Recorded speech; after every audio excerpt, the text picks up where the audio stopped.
This podcast is sponsored by nobody. Hey dudes, welcome to Splat from the Past, the only 80s themed horror sci-fi show where things can get totally radical. Now today, I will be welcoming back the lovely, the talented Bethany Wright.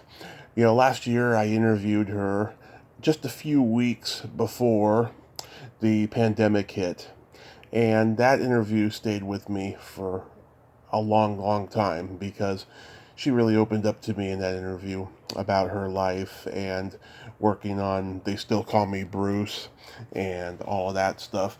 And I can't wait to talk to her again today when I ask her some more about that. Maybe talk about how the pandemic has affected her.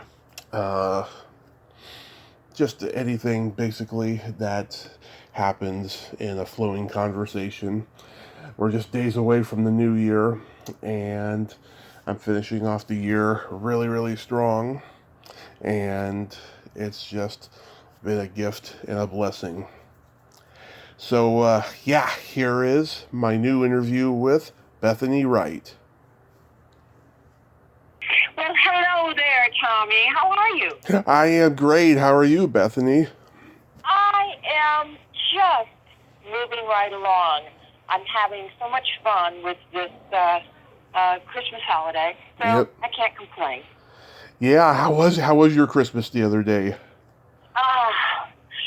Well, in this world and everything with the changes we've gone through and how crazy the times are, I have to say I think I'm very fortunate that even though there's COVID all around me, COVID around all of us, but fortunately, the people that have it, I'm able to send care packages and goodies to, and people who've gotten through it, I'm able to see in person when I can, and the people who don't have it, well, I consider us all in the same boat. So, Yeah. I'm just, I'm taking it as it goes, but it was wonderful. I got to see my grandson, whom I never thought I would have a grandson, so it was extra special to see a 2-year-old going crazy.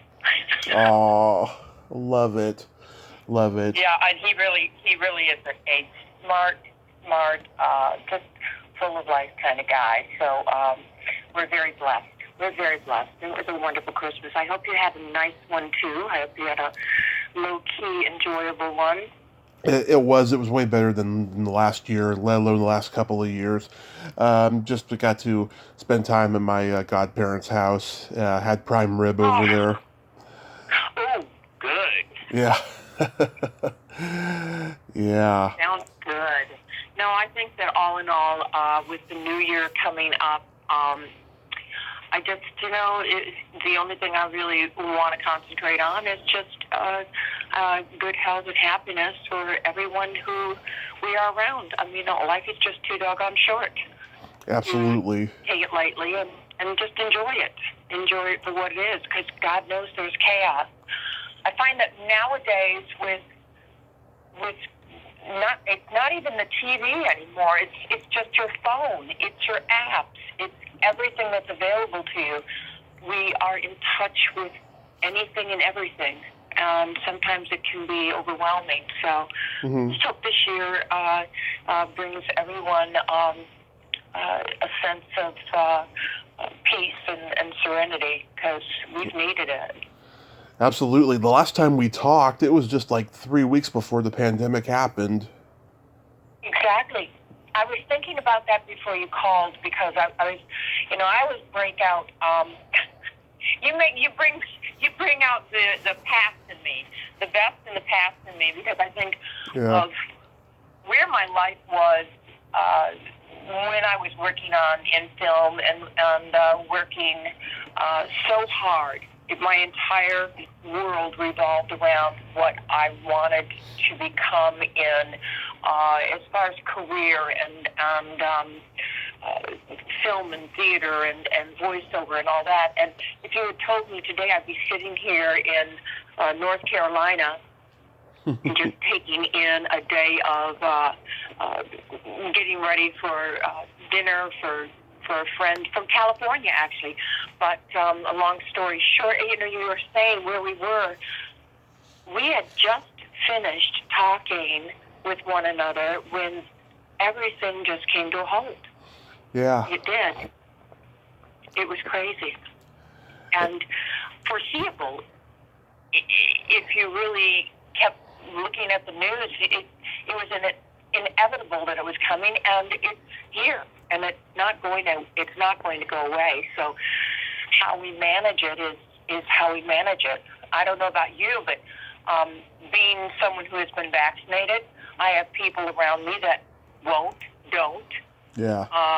Can't, and the fact of the matter is I can only take care of myself. I can't dictate to someone else what they are going to do with their body, but we're in a pandemic, and to me, this is the new flu. This is the new plague from years of having them in the past, but this is something that will never go away.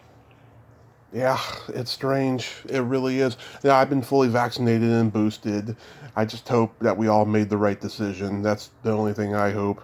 But yeah, I mean, we have a low death rate over here in Reading.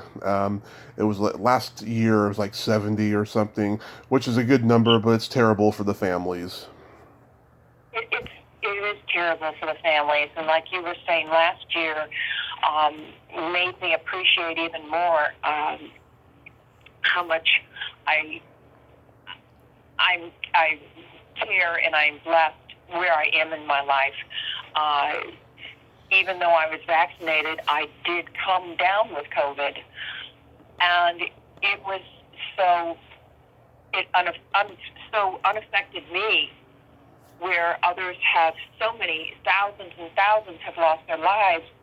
I think, gosh, I'm grateful. I continue, like you said, get the vaccine. I chose to, and yet, those who have had it and still choose not to get the vaccine, it's just, I just hope that we can all be on the same page in this new year, that we can have just the love and the respect for one another, that we don't get so angry. Yeah. I don't know about you, but it's the anger that I've seen in the past year, just the outbursts. Whether you're on a plane or a train or a boat or in a grocery line, it's just it's brought everyone out, and I don't know. The world is not the same, and I don't think it ever will be. And what it will become is up to us. So it's just Exactly. there. Exactly. I was going to go to LA back in October, and then just the vibe was just not the right vibe, and so I ended up not going because it's just those mandates over there is just insane, and I just wanted to avoid it all. Exactly. This past year, this happens to be my anniversary today.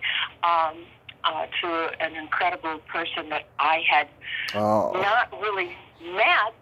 I knew of him, and he knew of me for several years, but we didn't meet until a couple of years ago. And I'm very happy to say that it's almost like it's not the perfect movie in all means. I mean, you have your good and bad sides. But he completes me and I complete him. It's probably the best feeling I've had since performing. Yeah. And performing always filled me and I enjoyed it, and it made me complete. And so having another person, but we have had this past year, like you were saying, this pandemic, COVID, it's given us a solid year. Yeah. Of just being around one another. And when we had planned on going on a trip, we talked to one another. I said, I don't want to be in another country and not be able to get back. There are many people that are traveling, many, but I didn't want to find myself stuck. And So we have opted out of some trips too, and one of them was California. Like with you, we were going to go out to Napa and see our friend out there. So we've coerced him into coming here. So he's here now. That's good. That's good. He may not get home. I don't know. The way they're canceling flights, and it's great. I told him, I said, we don't mind. You just stay as long as you need. Yeah. So it just, and that's where it kind of changes life. You just don't know what you don't know what the next card is going to be, so you just have to take it and be it. So a lot of my friends who are in the business still, watching what has transpired both in New York and LA and Dallas and all the people that I've worked with and seen it all come to a halt, a major halt. It's been very enlightening as to how your life can change overnight, or let alone in a month's time. So right. We just we mask up. Yep. That's all you can do. That's all we can do. And I don't know about you, but we have begun to go see some movies. Oh yeah, I have. I am really blown away with how few. The one movie that we went to go, we actually saw Bond alone. Yeah. It was almost as if we rented the entire theater. Yeah. We were the only ones in it. I thought, God, I hope this isn't how Bruce went. But no, we were the only ones there, and because of Netflix, because of all those other ways that you can view, and people have come to terms with being able to film, whether they're in their own area, but doing their own thing. But films themselves, it's incredible that when they finally have opened the doors, so few to begin with were in the theater. Yeah, I saw the new James Bond movie, and then I saw Ghostbusters Afterlife in the theaters. What did you think of that? Now, the James Bond, I had no idea. I mean, the ending and all of that. It's like, wow, okay, what's this mean? But Ghostbusters, what did you think of that one? There was parts of it I liked, but it's just it was just, I think, too slow, too boring, and there was just too much. There was too much sadness with Harold Ramis's death, I thought. And that's why I was saying to my husband, it seems like films, the ones that we have been going to, the ones that we have seen, they seem a lot slower paced, and maybe that's just because when you're cooped up and you're waiting, and it's just not the way that you would thought it would be, and it just continues. I think, and you almost think, God, is it ending soon? Yeah, I like, a slow pace, a good story, but when it comes to Ghostbusters, I just don't think it's necessary for that, I think it just needs to be a little bit faster, I mean, I could take something slow like Quentin Tarantino, or I haven't seen Black Licorice yet, Paul Thomas Anderson, those kind of guys, their stories are suited to be slow, but not Ghostbusters. Yeah. We went to go see, well, actually, I'm going to go see, whether it be tonight or tomorrow, they went to go see King's Men, and they loved it. Oh. King's Men, and they want to see it again. Nice. And I said, okay, no problem. I'm in on it. I would love to see it with you guys. So we're going to plan on seeing that. I'm thinking of the other ones that we had, I'm terrible. I can't even remember the work that I did, let alone the work that's out there now. Yeah. Oh, that's sad. That's really sad. Oh, no, I run into people all the time who can't remember a lot of things they did, including some of your co-stars from They Still Call Me Bruce. Oh, God. I'm terrible. I really am. I'm terrible. In fact, they were.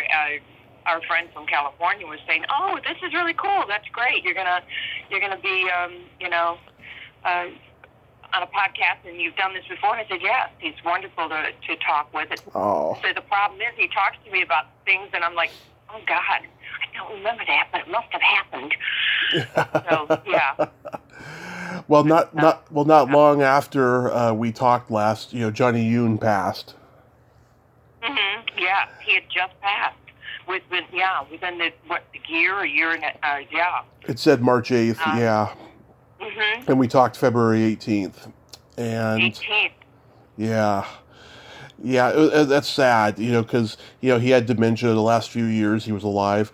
And I found out that wealthy woman he married who gave him the talk show, she wasn't even with him anymore. They got divorced in like 2010. So I hope he didn't die alone. Oh, you're kidding me. No. He was very much a part of the film. I mean, yeah. They still call me Bruce. Wow. I didn't realize that either. And, going back through looking at the cast members and everything, I mean, when I think of David Mendel, who had been on a soap opera, and he was a child star, and his dad got him into, he was friends with Johnny. Right. And just, it made me go back and kind of look at the cast and think where they are now. I mean, I have no idea if Joey Travolta went on to do other things. I mean... Yep, and he has like a summer camp for autistic children who want to act. Wow. That's wonderful. That's wonderful. So, I just glancing through there, and just remembering some of the scenes and some of the takes and doing it once, and that was it. It was like, okay, next. Next. We only have so much time for this. But when I looked back, it made me think, and it made me look back this morning, because I was, when you look it up and you go back, and it has several different full cast and crew and Rotten Tomatoes and this and that, and yeah, some of the writing was just, the writing was very, very quick. It was very funny, in my opinion. Yeah. Some of the lines. So, yeah, some dumb guy. I still use that today. Yeah. Well, so many people have used that in so many movies, it's become kind of cliche. But yeah, when he was doing it, it was nice and fresh, It was very, yeah.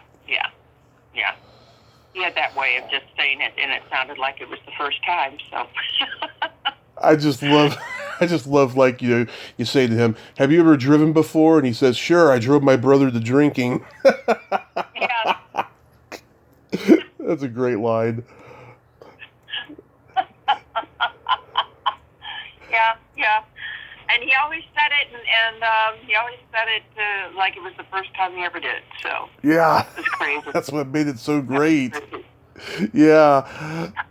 I also love, when Mr. B is propositioning him to do that fight, he says, if you go down, all bets are off. And he says, I only go down for Paulie. And then he looks like he's about to laugh after he says that. Carl Benson, he's about to laugh after he said that.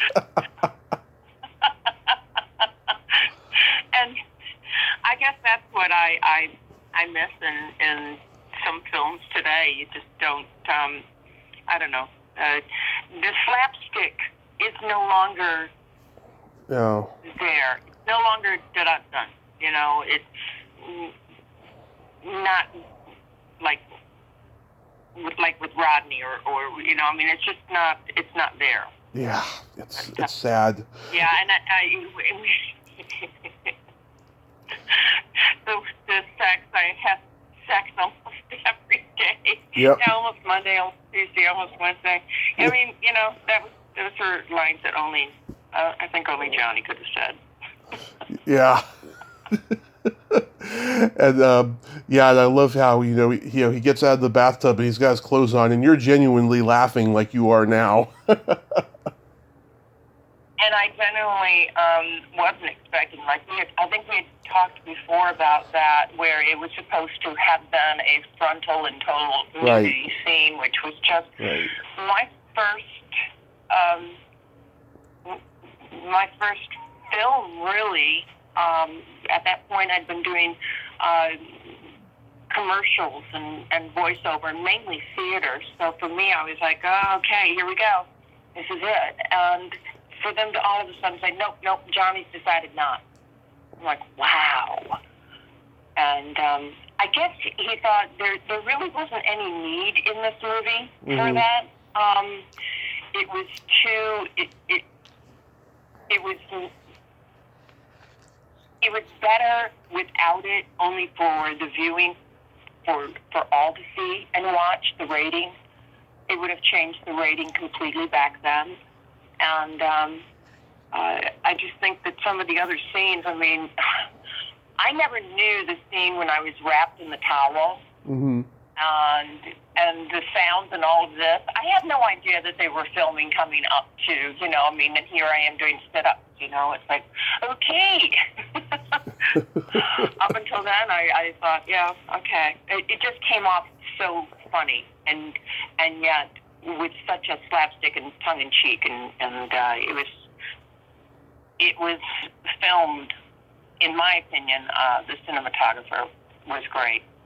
Yeah. It's great. Yeah. I mean, when we talked the first time, I mean, that stayed with me for a long, long time, because you opened up to me so sweetly,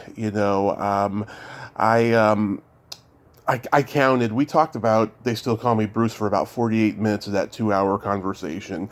And you started off telling me all the dark stuff, and then we talked about the happy stuff.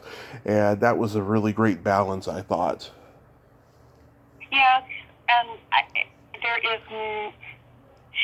I loved what I did. I was in show business. Yeah. My life.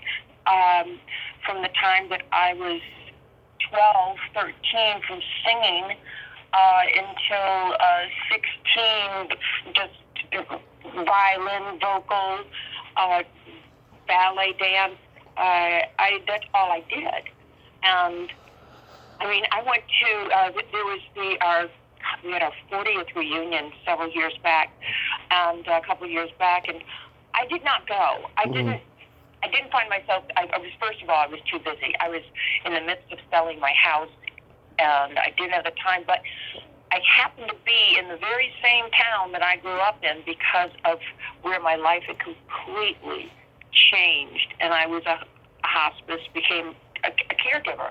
Yeah. And I had all my people around, but I didn't want to go to it, and it didn't matter to me, but everybody stopped by the house at the sale I was having. Yeah. They call it an estate sale, or what I would say, I'll give it to you. And they would stop by just because they wanted to see, well, what had I become? I mean, because I hadn't pursued, I didn't end up in LA. I didn't end up, all of a sudden, there was the last project I did, and no one heard anything else. And my whole interest in what I did my whole life completely changed.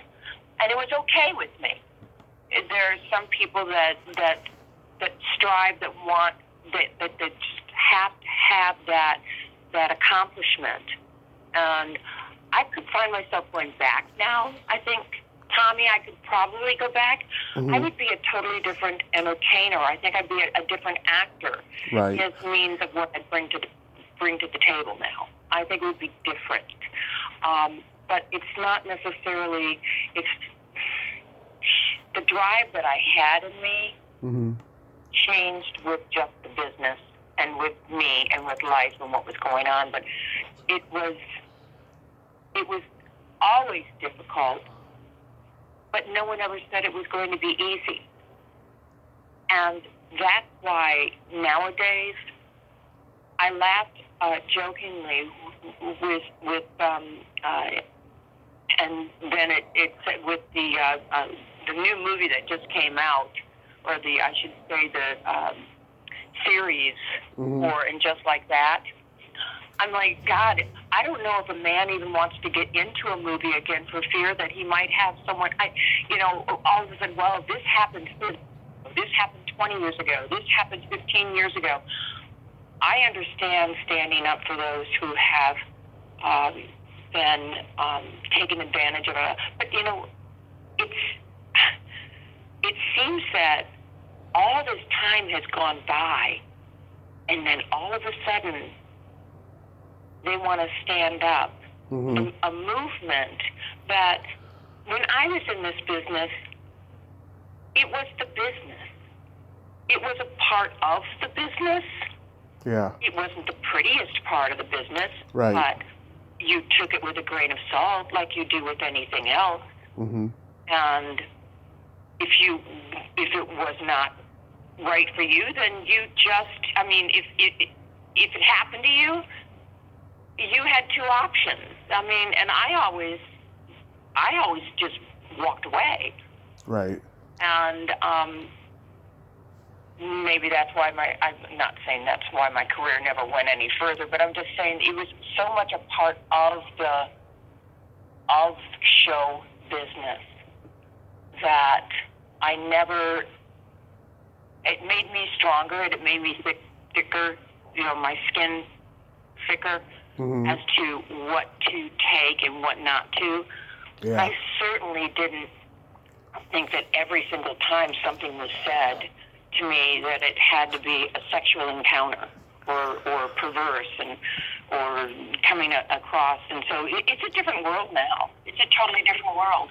Right. I don't know if I would even be happy in film and commercial anymore. I don't know if it would be something that you've got to have balls. Even when you're a woman, you got to have balls. Yeah. And just this past 5, 6, 7 years, I've just seen it change. And in some ways, the way it should change. Yeah. But my gosh, it's like just with no thought at all. Or maybe it's just been underlining them to the point where they just come out with it. But I don't know. To come up with something that happened 20 years ago, yeah. Crap. I think of things that have happened in my life that, my God, you either get through it and live with it and move on and learn from it, and change, and acceptance has to be there. But when someone just gets into coming out because someone has just been in a film, I don't know if any of this makes sense to you, because it's just, it does. I don't know, it's just for the male entertainers, it seems like, wow, it's coming back to them tenfold. Yeah, I think that, also too, there's a lot of self-indulgence involved in the whole MeToo movement. People who are bitter that their careers ended up in the toilet at the same time, But I think there's a lot of good stuff involved in it too, Absolutely. Like the elimination of the casting couch and all of that. And yet, if anyone had said to me growing up, did you know that there's something called a casting couch when I was in my 20s? I would have been like, are you kidding me? Yeah. That's something that you've known about from day one. Or you've learned. It was almost just a part of. It's like A Few Good Men. Well, do you know where the mess hall is? Or do you know where to eat? Well, I follow the rest of them to the mess hall. Right. The casting couch has always been there, always. And I think the Me Too, I agree with you in the movement. I'm not trying to wishy-washy both sides. It's just, it's gone to a point where to come out at this time and call out someone after 20 years or 30 years, the people that called them out when it happened and nothing was done, it's wrong. It's totally wrong. But if that were the case, it was wrong several times with me. Right. Does that change? I mean, for me in the business, does that change anything? No. I don't. I guess I don't understand where they're going to destroy someone, and like you said, to all of a sudden, it's like I said earlier, anger. Right. A lot of anger. And the business is somewhat changed, in my opinion, because of it, and in good ways and bad ways. But, boy, you have to tread lightly, you know, if you do anything. I'm sure that the actor I am talking of, Chris Knox, I don't think that he ever, I don't know, maybe he just never even realized how wrong he was behaving and what he did, and not having been there, not having known how it went down, but we're talking so many years ago, and there have been movies that I've worked on that, I mean, it's too short of a life, and to bring someone down when it's past. I don't know. 'Cause we could go into that, and it would be a lot of stories, a lot of things, you know. But it was a part of the business. For me, it was the give and take of anything of the business. Right. I think that the women, the females, I think actresses have come such a long way. I mean, we've earned our place. We've earned our place, and we've worked very hard to have a place in this industry alongside actors. And it should be across the board that there should be some kind of mutual respect. And if we keep pointing fingers, and if we keep bringing it down, and if we keep doing this, it's just wow. Yeah, it's going to ruin the whole business. You know, it's sad. I wanted to share something with you, and I wanted to ask you, when you were on Walker, Texas Ranger, did you interact much with Cherie J. Wilson? Not really, no. And it's funny you should say that, because when you auditioned with Walker, Texas Ranger, you know, like I think I'd mentioned to you before, when I did 5 different episodes of that, maybe even 6, I'm not sure, in Dallas, you know, you would do one, and then they wouldn't see you for a year and a half at least. And when they would finally bring you in to read, it would be, I mean, it's feast or famine. I mean, you would go there and you would audition. They'd have someone else on hold, and they'd bring you back, or you'd be on hold, and they had 4 people on hold. And so with Cherie, I know that I was never in a scene with her, because many times, and back then, the actresses had the main actresses, even such as Dallas, Linda Gray. They would have say over who they would put your headshots down in front of them and say, okay, this is who we've got reading for this part, and they'd say, I don't want this person in the same scene with me. I don't want this person in the same scene. This person looked a little too much, or might be, you know, show me, and I don't want this person in the scene. So that's how it would. So I never was in a scene with her. I never read. I was read once for a scene that she was going to be in, but that didn't go over. That quickly ended.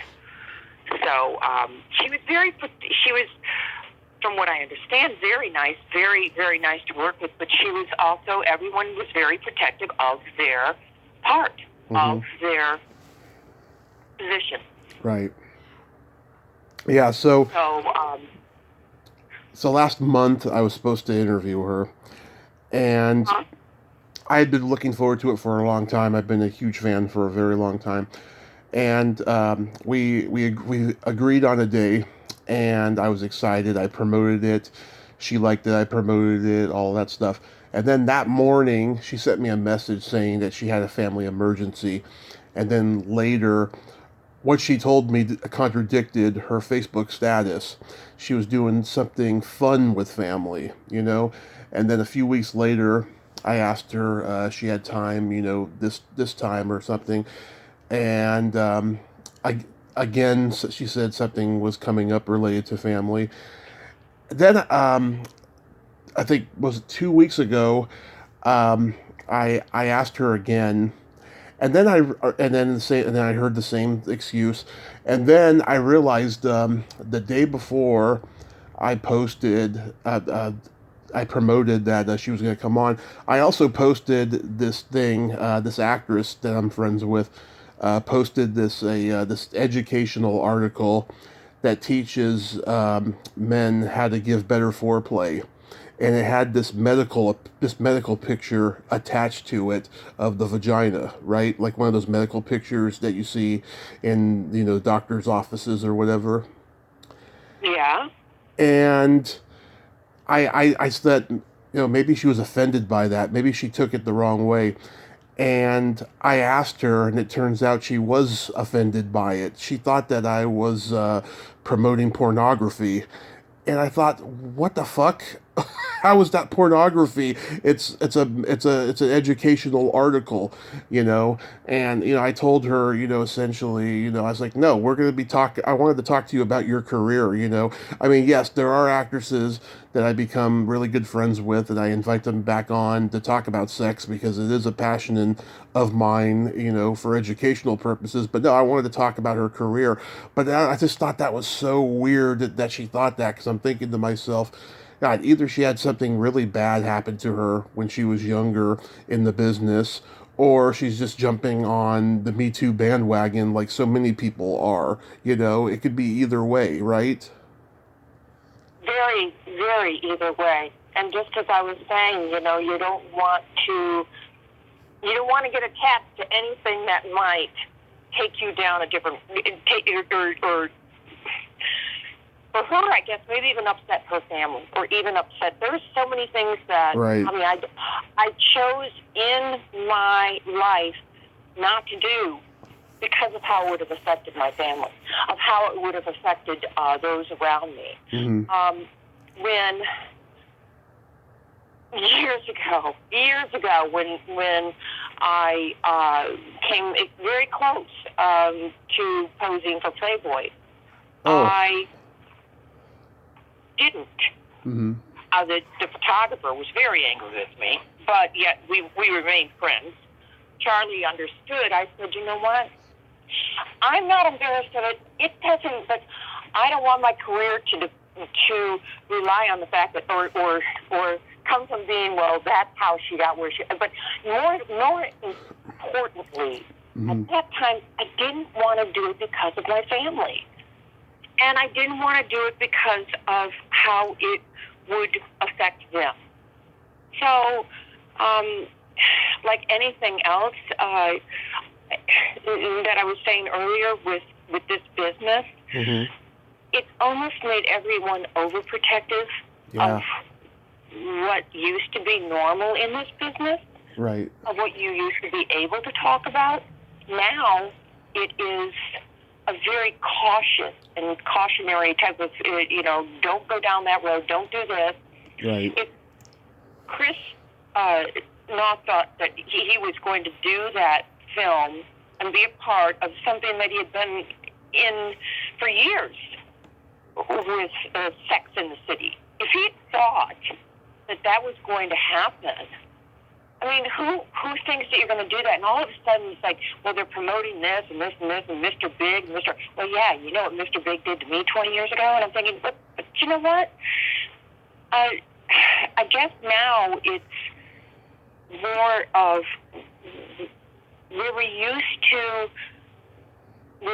to be able to be open and more free with our sexuality and with what was going on. Now it's almost, well, yeah, but this happened for all the wrong reasons. And this isn't right because you shouldn't even bring it up. And so it's just a different, like I said, it's a different world where you used to think you could go. I don't think you can go now. And for her, I never met her. I spoke with her, but I never worked with her. Mm-hmm. She doesn't come across to me as someone that would have just said, no, I just don't feel like doing it. Or she wasn't that type of a person. I think that her offended. I think that people probably maybe even warned her or said, you know, this isn't really good because did you hear what he had here and what he was promoting here?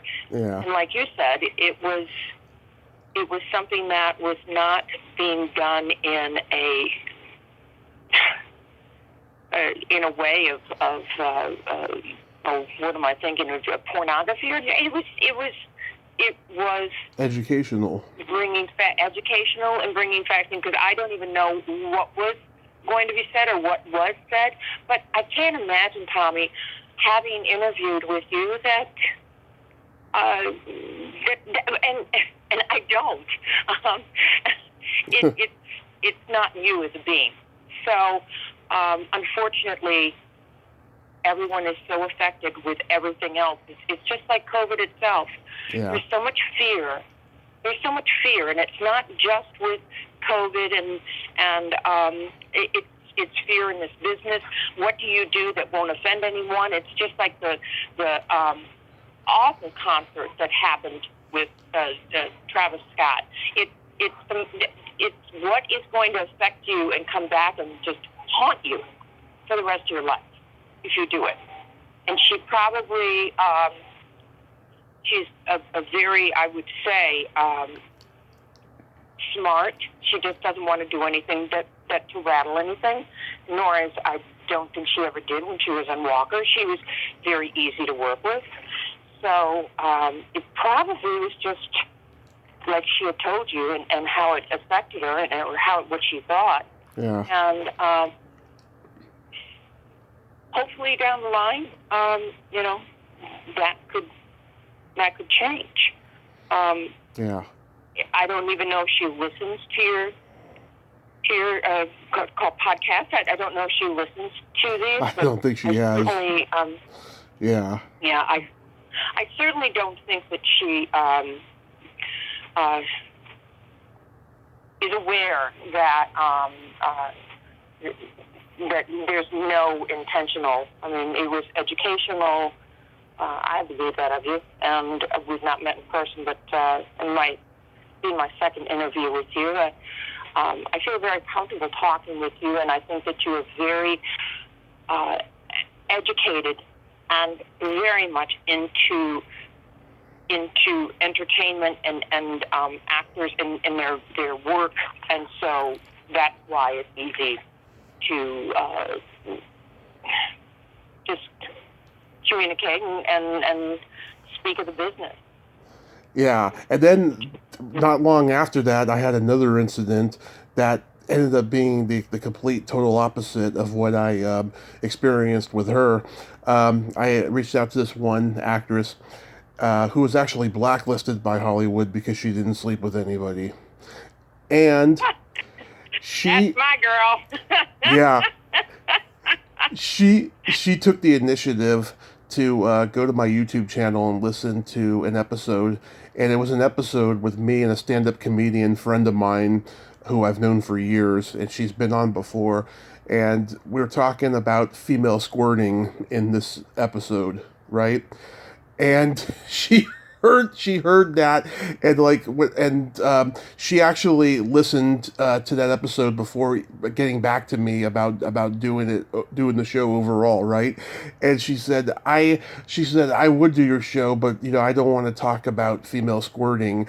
And I said, oh, no, that's just me and friends, with people who know me and that are comfortable with me and all that stuff. And then we had a nice little phone conversation, and then she came on the show. We talked 2 hours and 49 minutes, and now we're like the bestest of friends. We send each other Christmas cards.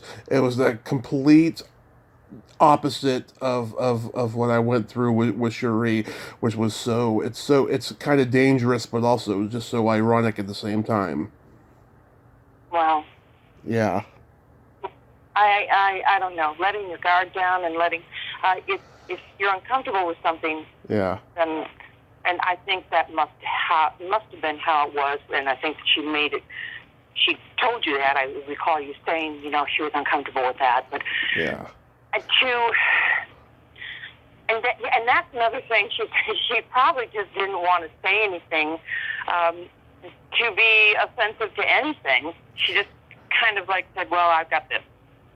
And well, she told me. Well, this particular one told me. She said, I don't mind talking about that privately, but not publicly, And she did allow me to be politically incorrect and swear when we talked those 2 hours and 49 minutes, And she did it herself, so that wasn't a problem. She just didn't want to talk about that, publicly. Wow. Well. Yeah. I totally understand. There's some, yeah. I mean, there's some things that I just, or things, I just don't see if it's going to do anything positive. If it's not going to do anything positive, I don't see the reason in bringing it up. Right. Or going there. If it's just something to lash out or something to say to just be heard, and not necessarily in a positive way, no. That's when to me, it's not worth it. It really isn't. Too many. I'm sure that there have been too many times before with actresses that they walked in and whether it had been the producer, the director, or the camera guy, or something like that. Well, you're getting this part because of me, so hey, or this or that, or how bad do you want this part, or what does this part mean to you, and your third call back, well, we have to see your boobs because you're going to be topless. We have to make sure you have two of them. I mean, it's like, really. Oh no, I'm going to surprise you. There are three. So, yeah, I don't know. That's not the part of me that made it difficult for me to leave the business. Mm-hmm. Although that was the part that I knew was inevitable. So if you know it's there, if it walks like a duck and it talks like a duck and everything else, then don't call it out. And so I had no idea. But yeah, you did. You did, and unfortunately for you, unfortunately for anyone, it's not just women, it's mm-hmm. even men that are taken advantage of or taken down, and right. It's not a friendly business. No, it's never said that this is going to be roses, and I think that in life itself, but.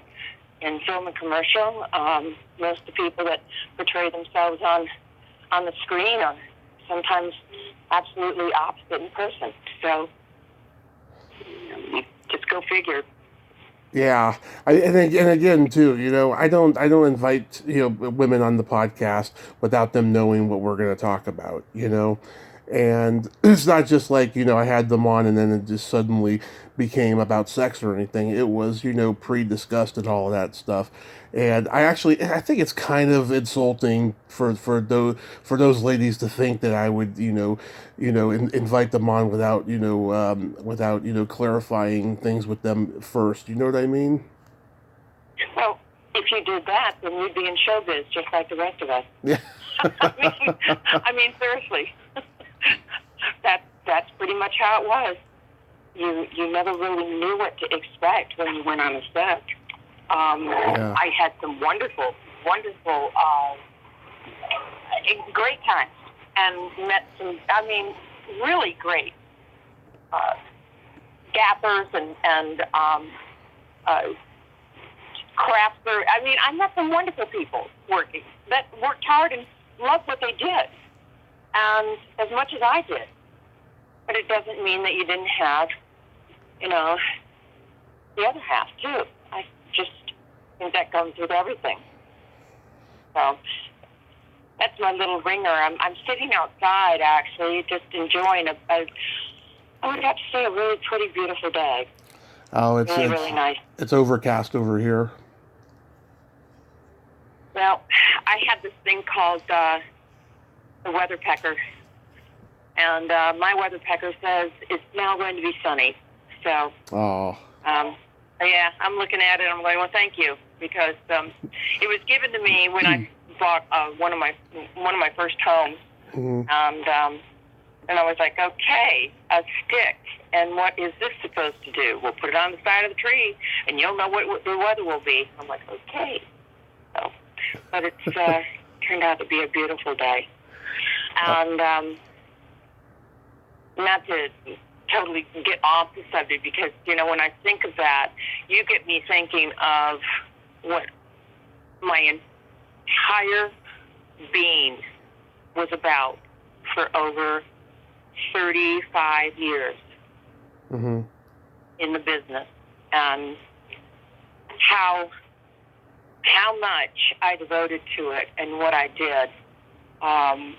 Because a lot of people, a lot of entertainers started out as I did, waiting and doing this and hostessing or side comedy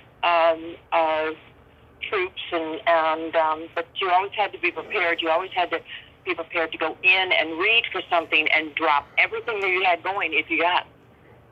So for me, it was being able to do the persona to be a Marilyn Monroe lookalike. Yeah. That enabled me to work and make a living, so I could work at what I did and make a living, and do it when needed.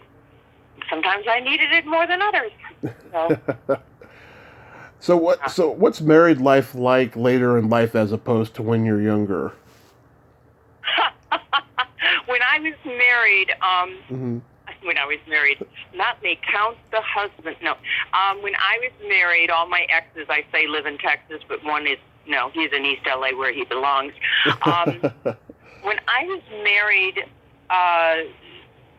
in '86, I was 27, and I married for the first time to an actor, to a very, very fine actor, a good actor, and married to him, both being in film and commercial. He was more so in film than I. And everybody knew of him, and he was the man, the wood man, the Woody Watson, the man that would never marry, and here I came along. When I was married to him and in the business, it was so bitter. It was so, I would get an audition, and he would say, well, why didn't I get an audition for that? Or he'd get an audition, and why didn't I get an audition for that film? Oh, yeah, everyone does that. Yeah. Can you ask the, call up Tim and find out why, is there anything for me in that? And so it almost destroyed us in that when we auditioned together for this one, it was not even a commercial. It was for an industrial. We went in, and we were supposed to be a husband, and we were supposed to be a boss and a secretary that got along. And we went in to read, and the director said, wait, whoa. You guys are supposed to like each other. And I'm like, oh, yeah, we do. And he goes, no, you guys don't. I need two people that like you. I don't know. I said, I love him. He's my husband. He just looked at us. He goes, you guys are screwed. after we were divorced, then we became closer than ever, and he really was my dearest friend.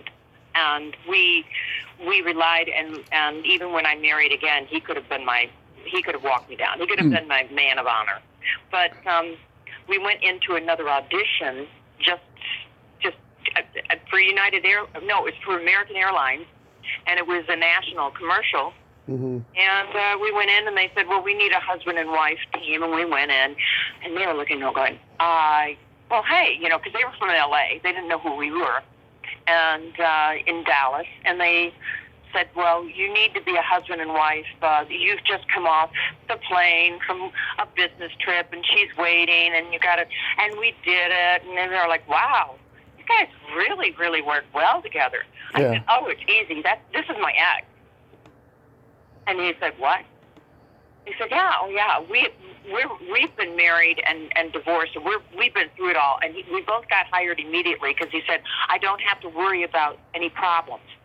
I don't have to worry about these two on the set getting to know one another and then flirting with one another and maybe having a fight with one another.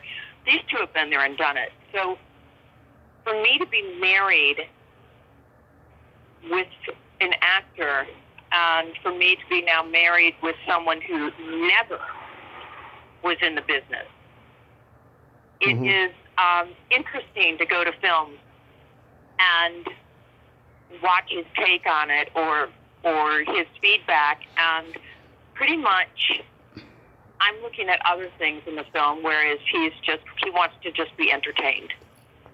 Right. And in different ways. I'm looking at just the continuity. I'm looking at the fresh. I'm looking at the costumes, and if it changes, and if it's this, and I always like to look through the whole thing and take in the plot, of course. So, but married now, having been through everything I've been through in showbiz and in business, I think the neighbors are very cautious with me. They're like, oh, well, she was in showbiz. So it's like, I don't know. But I can really, truly appreciate all of the hard work and the drive that I did and what I went through. And it makes it even more, it's humbling to know that I can be in this place. And not wonder where the next gig is. Not wonder, one up or who am I going to have to, who should I get to know? Who should I be around? Right. Now it's just I'm around wherever I am, and I don't have to do it for a reason. Right. And I didn't do it for a reason much back then either, Tom. So, Tommy, that's probably why I didn't, there's like the girl that wouldn't go to bed. I mean, I was one of those that just didn't, and I'm sure there were many that didn't and succeeded. So to have gotten it as far as I did, I'm okay with it. I'm all right with it. Do I still miss a good part? Yeah. I think that there is going to be more work in the future that's going to have more meat to it for both men and women. I really think that we're going to enter a different era where if we do one more remake, I don't know. I mean, boy. We don't need to do a remake. No. We need to do fresh. Yeah. We need to do new. And a lot of that is now looking on Hulu and Netflix and so forth, and it's not in the theater. It needs to be in the theaters.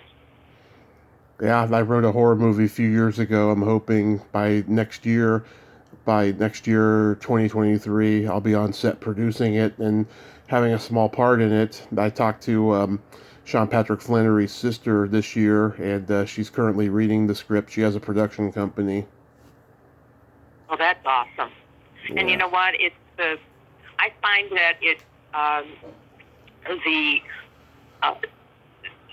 smaller. It's the smaller productions. What is the one that's a licorice pizza that has just been put out? Is it called licorice pizza or black licorice? I can't remember. Yeah, licorice pizza. Right. But I want to see it.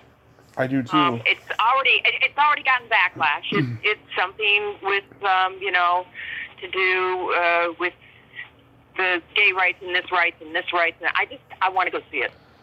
Oh, pedophile! Yeah, a woman 10 years older than the boy, and he is a teenager. He is a boy, but it's also it's a movie.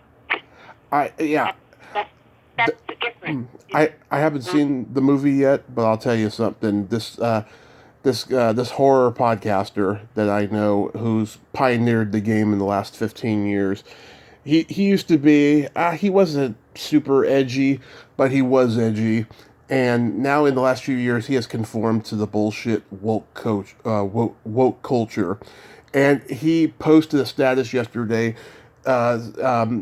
Referencing that it's got this pedophile message and all that shit. I haven't even seen the movie yet, but I know it takes place in the 70s, and I know that Paul Thomas Anderson is paying homage to Harold and Maude in movies like that had kind of the taboo love triangle, and that's just how it was back then, and he's not seeing that. He's just trying to get fucking hits on Twitter, and it's gross,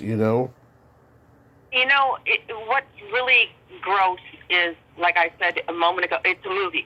Right. It's Jerry Lee Lewis married his cousin. Right. Which you shouldn't do, by the way. 13.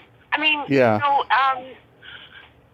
What I find gross is when someone does something that truly harms and truly changes a child, an adult. I do too. But yeah. A movie is exactly that. We can watch Parasite and laugh. Mm-hmm. And call it a #1 movie, which personally I didn't like at all. Yeah. I found myself really not into. I thought this one.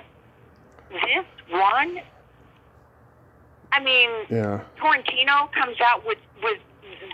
I mean, there are all these other movies, and it's the choice of the Academy. It's the choice of the college, but the voters. But in my opinion, I thought, wow, but it was a movie. So it was a movie that I didn't think was, that's my right not to like it. Many people did. Yeah. And I wish people could remind themselves it's a movie. And if we can't write freely and have free speech for a movie, right, and push the boundary, then personally, we should get out of the business. Yeah. I just think today's young generation are just so they're just so freaking, they're all mixed up, and it's all because of the internet. It's just oh my god, it's strange, once the internet started being popular and it was in everyone's home around 1999, I saw the world getting weirder and weirder, and then when 9/11 happened, it was at the point of no return. Exactly. Well, I agree with you, only that the internet has changed how socializing. Right. It's changed how people do even write anymore. No, you click, click, click, click, click. You move the mouse. You do whatever. You don't go out. Children don't play. They can be all in the same room and not one word do you hear from them because they're talking through texting, or they're talking through the internet, or they're on the internet exploring things that personally, that is what scares me more than even show business. Mm-hmm. They are exploring things, and there's more darkness there than could ever be in a movie. And it's real. It's life. And it's changing. And it's changing the children. That's why my God, I look at my grandson and I'm just so grateful that, I can only imagine what his life will be in 5 years from now. One day he can go to school, the next day he can't. At 2 years old, it was positive, and now he's got to stay home.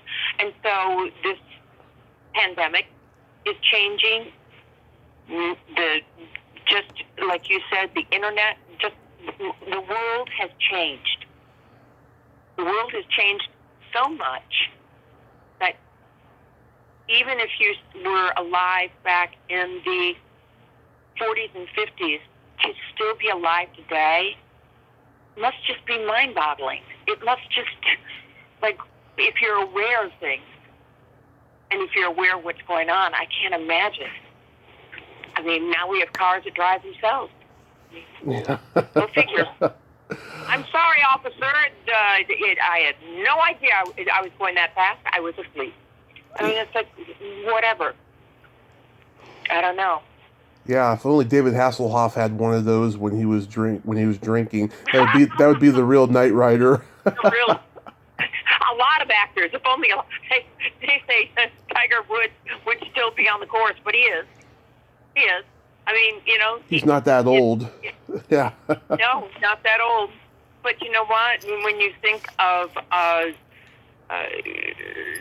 comebacks and we've got the Olympics coming up. Mm-hmm. How is it going to be? I remember growing up, and the Olympics were such an important part of my life. Watching all of it and viewing all of it, and we all sat around and watched it. Now it's, who, what, when are they doing what, where are they doing it, and if they're going to do it. Yeah. God, Tommy, it's just a crazy, crazy world. It is a very crazy world. I'm so proud to say that I have some family members. I've got some family members that are in school and doing so well and are, wanting to do great things. And I wish everyone felt that way again, wanting to do great things and wanting to explore without the thought that they were going to be judged, put down, mm-hmm. bullied. And like I said earlier, in show business, for God's sake, it is a movie. It's just a movie. And it's meant to make you think. And it's meant to rattle you. It's meant to. So maybe in all that, as much as I despise Parasite, I've talked about it a lot more than I thought I would have. But, yeah. Do you remember the first movie you ever saw?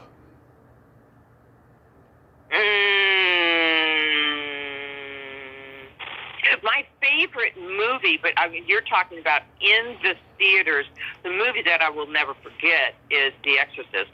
Yeah. When I was 12. But on the other side of the mountain, but that wasn't one of my very first ones. Oh, God, I just remember, Ben with Michael Jackson. Oh, my God, Ben, the Rats. There was a movie of that? Oh, my God, yes. I never saw it. I just know the song, of course. Oh, my God, it was so... You got to see it. I didn't know they could get that many rats in one room. Because I know there's the movie... major atmosphere with rats. Because there's the movie Willard. Willard, yeah. Willard. Okay, you got the two mixed up, the two names. Okay, it's Willard. Oh, my God. That was just wild. Oh, wait, there was a Ben movie? That's okay, there's two of them. There was Willard and Ben. Okay. Well, then maybe it was then, because that's the first thing I came up with. But, I mean, my favorite movies of all time are just like at Christmas movies and with, I always enjoyed the Shirley Temple, and I always enjoyed, Sting, the movie The Sting, but that was like those. I'm trying to remember the first movie I ever saw Quadrophenia in a theater. Oh, now you got me thinking. Now I'm going to think about that, and I'm going to when I do realize exactly which one it was, because I know I would had to have been 5, 6, 7, 8 or 9. Mm-hmm.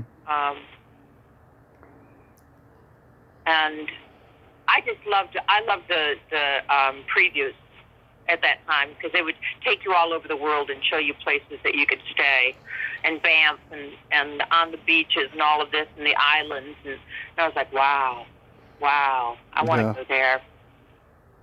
But I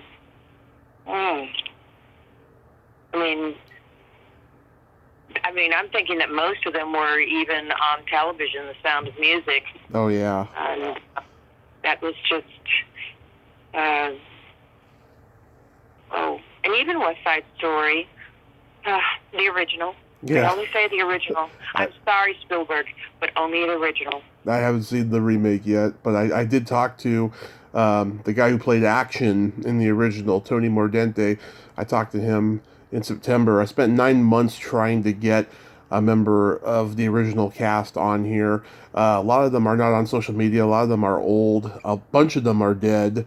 There was 2 ladies from the movie that were on social media, and they were not very nice to me. But I got Tony. Really? I got Tony through a mutual friend, and he was wonderful. Wow. Gosh, and Chita Rivera was very much a part of the remake too. Yeah. Produced. Actually, was part of the production of it. So I don't know.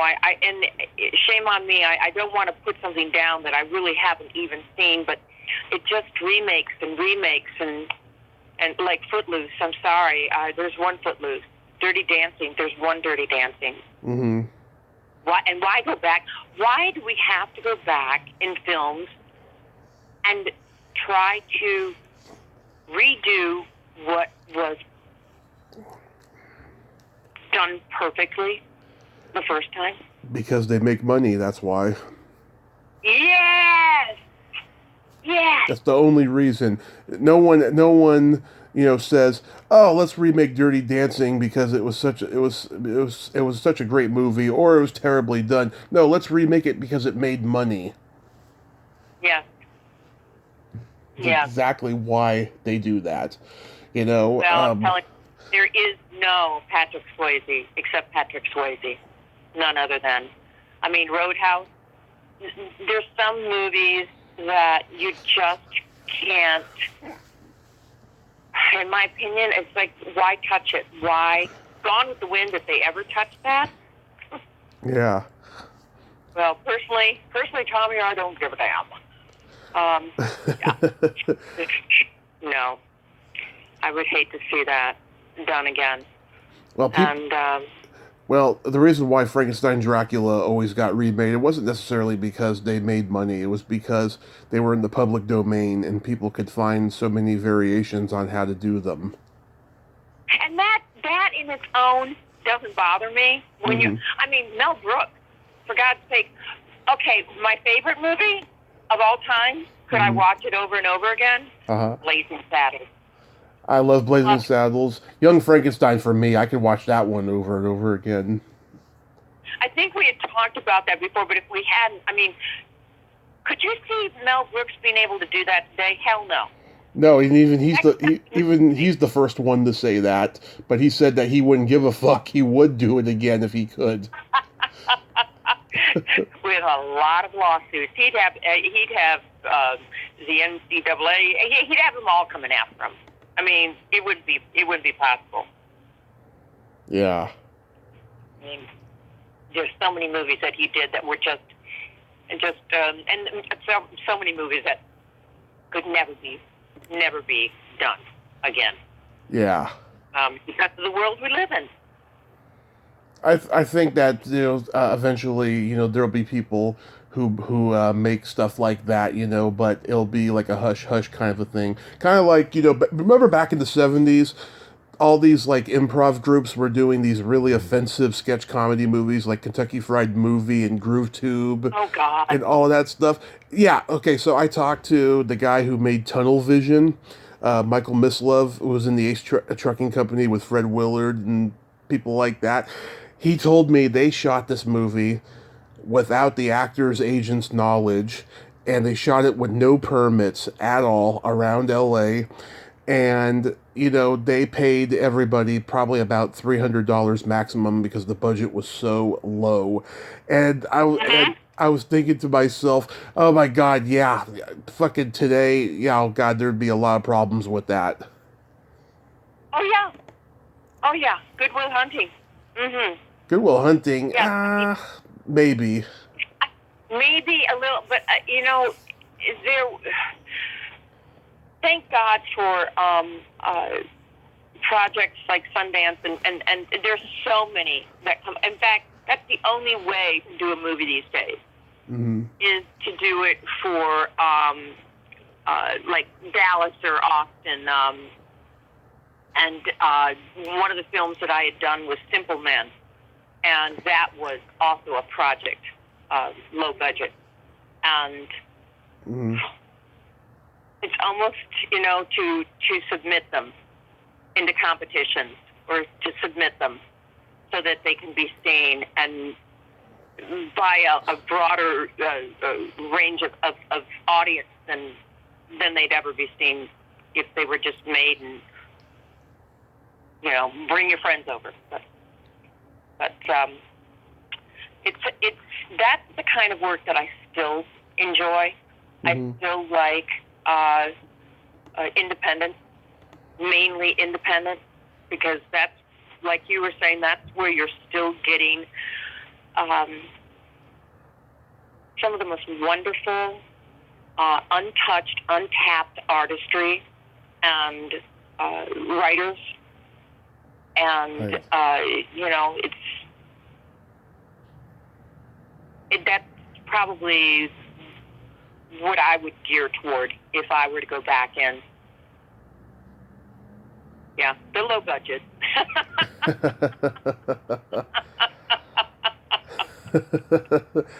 I cannot tell you how... It's not a casting couch. Yeah. It's a bar stool, damn it. I cannot tell you how refreshing it is to hear a woman admit that she loves a movie like Blazing Saddles, because I just feel like there's just so many prudes out there in the world. That's like one of my favorites. I might have to make the guys watch it tonight. My favorite comedy of all time is Animal House, and my dad and I were watching that movie with my mom when my mom wasn't home when I was like 4 years old. And my dad made me either go in my room or turn my head when the nudity came on screen. I love it. Yeah, we're watching it a lot and stuff. And I've been lucky. I've known women who love that movie too, and I've talked to some women who were in the movie, and they love being a part of it. They weren't offended by anything at all in the script when they were making it. They just loved it, and they all agree with me when I say that movie and probably the 40-Year-Old Virgin, probably the two funniest movies ever made and will ever be made. And I think the 40-Year-Old Virgin is the last great comedy that will ever be made. That was only 16 years ago. Yeah. I have to tell you, one of the it made me think when you said that, when I was doing I've been when I was dancing, I was for U.S. Brass Faucet. There was a group of us that we were entertaining. We of course we had to get the gig, but we were going up for a convention in Chicago, and we were dancing faucets. I'm not kidding you. Mm-hmm. We're dancing faucets.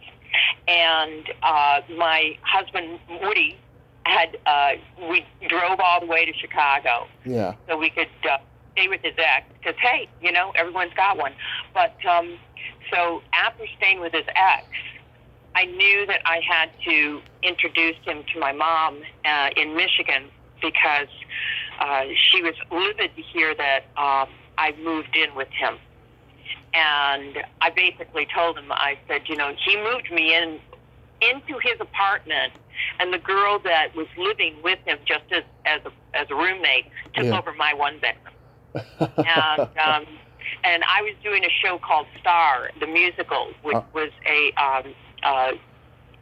was a work in progress. And I came home literally to not being in my apartment. My apartment was now this other person. So I picked him to meet my mother in Michigan. My father had passed prior to that. Mm-hmm. And she was very, very leery of him. And so we were eating, we met, and she said, "So, Woody, you work in film?" He said, yes, I do, Jane. And she said, yes. And what have you done? He said, well, I actually have a movie that's going to be playing tonight. She said, you do? I'm like, really? He goes, yeah, I think it's playing tonight. It might be. So we checked, and sure enough, it was. It was Logan's Run. We sat down in front of the TV in the TV room. Now, I knew that Woody had been in it, and I knew that, but I wasn't really, I'd not seen it. Didn't realize that it was so graphic, the rape scene that he did. In the back of this Mercedes. Yeah. And my mother is sitting there watching this, and Woody's going, yeah, pretty good, isn't it? My mother thought, oh, Jesus, this is going to be my son-in-law, because we ended up getting married. Yeah. But it was really crazy, because sometimes she would call me when I did the movie Night Game. Yeah. I told my mom, with Roy Scheider, and it was another one of my first films I'd ever done. And to get that part, I can't even express how I was overjoyed to have earned, and I earned that part. I worked hard, and I went through callback after callback, and this and that and this and that, and finally I did the part. And I told Mom, I said, yes, it's called, you got to go out and get this Night Game, because it finally came out on video. Well, my mom called, and she said, Bethany, I have no idea what you're doing down there in Dallas, but I couldn't even watch the rest of this Night Games. Yeah. It was a porn flick. She got the wrong damn movie. Yeah. She got Night Games, not Night Game, and she sat down to put it in her VHS with my aunt watching and her other friend watching, and they were like, and I mean, the first scene was so graphic, it was like, oh, Bethany's in this? She goes, I have no idea. So she pulled that sucker out of there and proceeded to tell me, whatever it is you're doing, you better stop. So can I honestly say she could never, ever have handled me doing Playboy, let alone anything else. But, so yeah, it was a eye opener. She'd see me in some commercials sometimes, and she would call me and say, was that really you? On that, one of them was for Home Depot, and I'm in this skimpy little tiny bathing suit in a pool, and it was something my husband was doing, and the whole thing just crashed down. And I just looked up and said, "Honey, is there more ice?" Like, yeah, go to Home Depot, get what you really need. But she'd seen so many other things that I'd done that I think for her, she knew what I would or would not go and what I would not do. So when I did do, it was called Point Blank, I think for there to be nudity for the first time, I don't think she really was. She wasn't surprised, and she wasn't judgmental. Mm-hmm. So mean, it just, I think had they been a more free family that I'd grown up in, but I was very conservative. I still think I am. Mm-hmm. But I only did what felt comfortable to me. And believe it or not, I had no problem being nude on stage when doing the musical Hair. Yeah. Whereas film is forever. Right. Film will never go away. Right. So, and that's another reason why I love film so much, because it's a forever. And I hate to see productions, and I hate to see things done and then put down, or afterwards, where this was done and so was this way, and he was hitting on me, or he did. It's like it's sad. It's sad to be a part of that, but and you are a part of it. It's showbiz. I always say that from the beginning. It's showbiz. Right. If you say it never existed to me, then you weren't in it, because it's always there. It's just how you take it.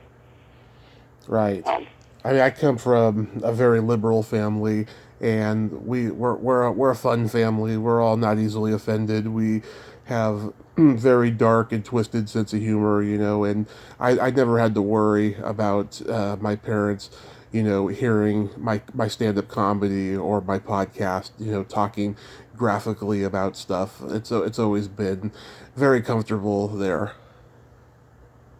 And that is so freeing to be able to do that, and that's how I hope that doesn't change. I really hope that the industry doesn't become so overly with regulations or rules, or you cannot. And what am I thinking of? I mean, just with everything that there is today, mm-hmm. It's just you can't do this, or you can't do that, or that's inappropriate, or that is politically incorrect, or that is that. I mean, it's entertainment. Exactly. I mean, blackface was. Blackface was. Yeah. So why try to take away from what was? It was entertainment. It's history.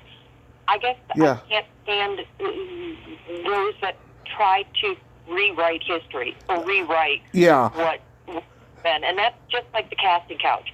We're going to rewrite this, and we're going to make it right. Today, yeah. Today, but you can't. Yes. You have to acknowledge what happened in the past as well.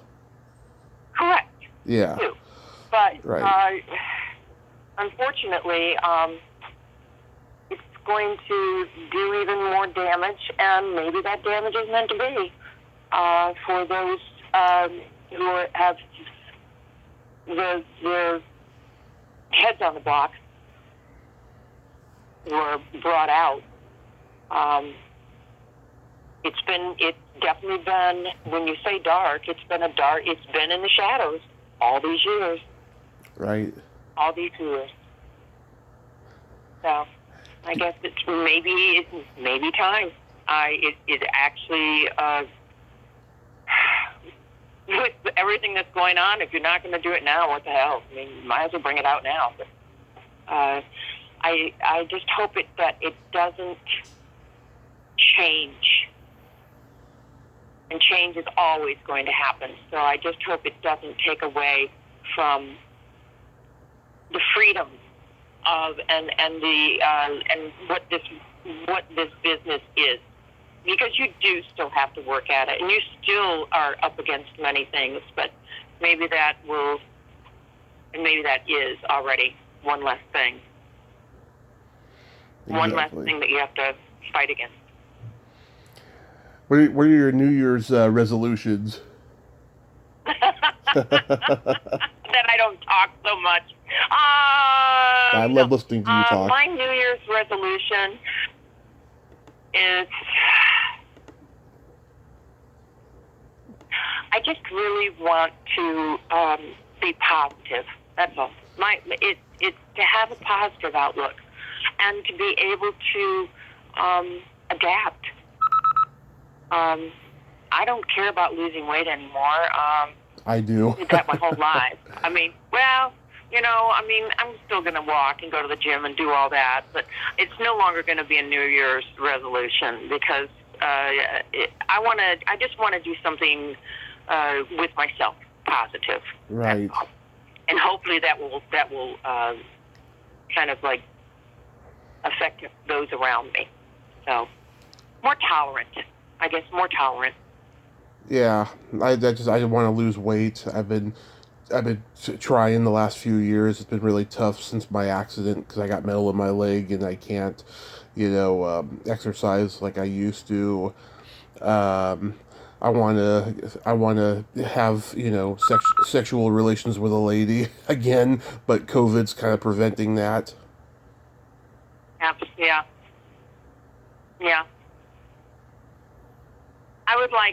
I definitely would like to have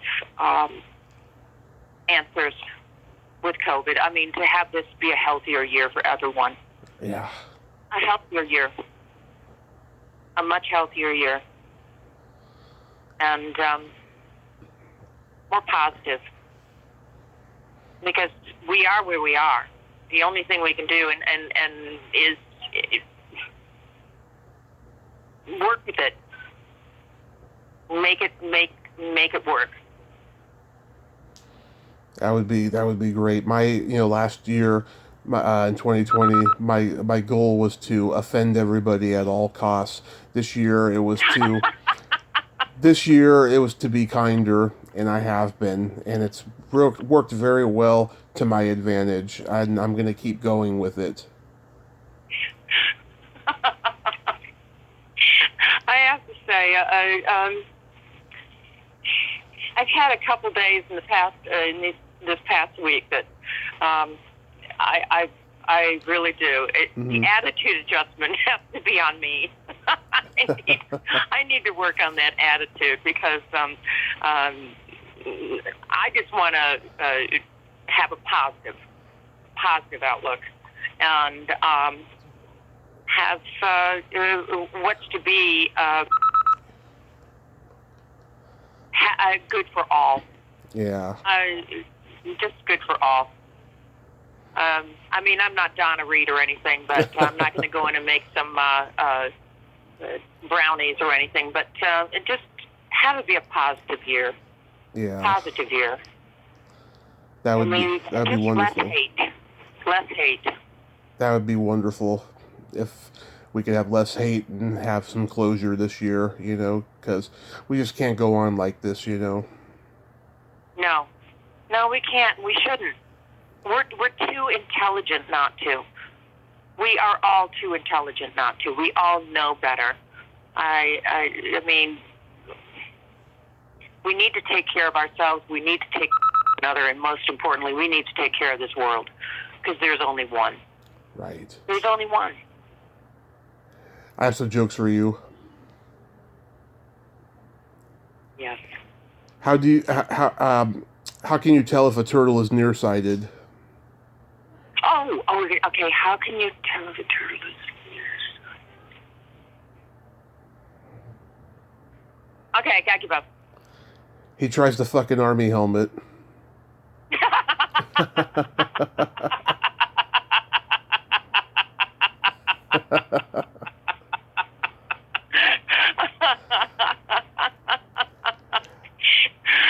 Okay, all right, for you. I was in the yard the other day, and my neighbor came up telling him that we had carpenter ants. Yeah. He said, "How do you know they're carpenter ants?"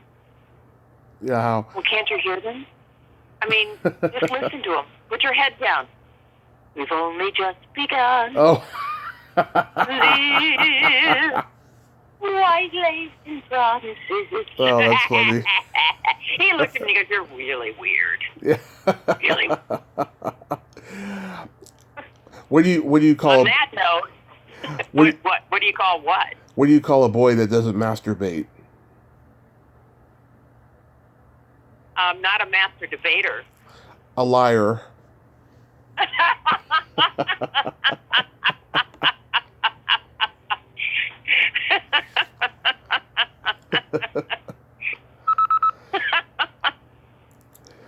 Bethany, thanks so much for coming back on today.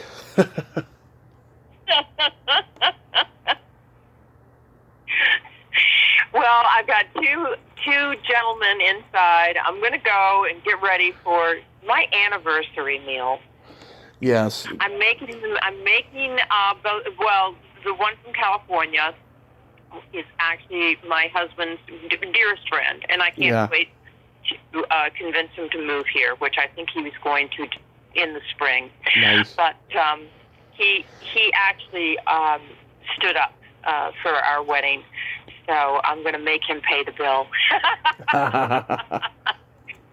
Either that or I'm going to make him live with me for the next couple. I think he'll pay the bill before that.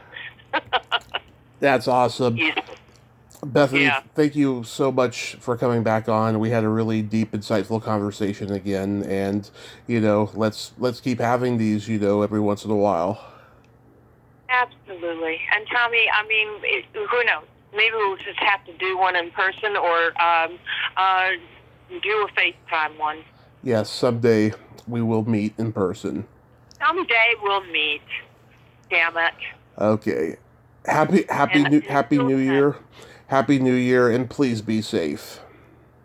And the happiest New Year to you and to your family, and be just as safe, and just know walking is the best way to lose weight. One at a time, okay? That's all I can do. That's all I can do is walk now. You got it. And that's all that needs to be done. So it's so good hearing your voice.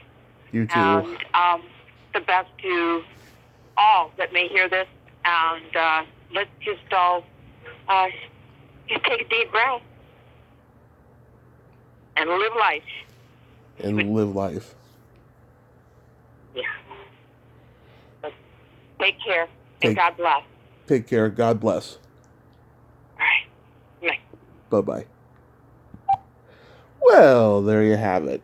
Bethany Wright. Ain't she a sweetheart? Oh, she is so smart, so witty, so funny. She's got just a great mind. I'm glad we got to talk again today.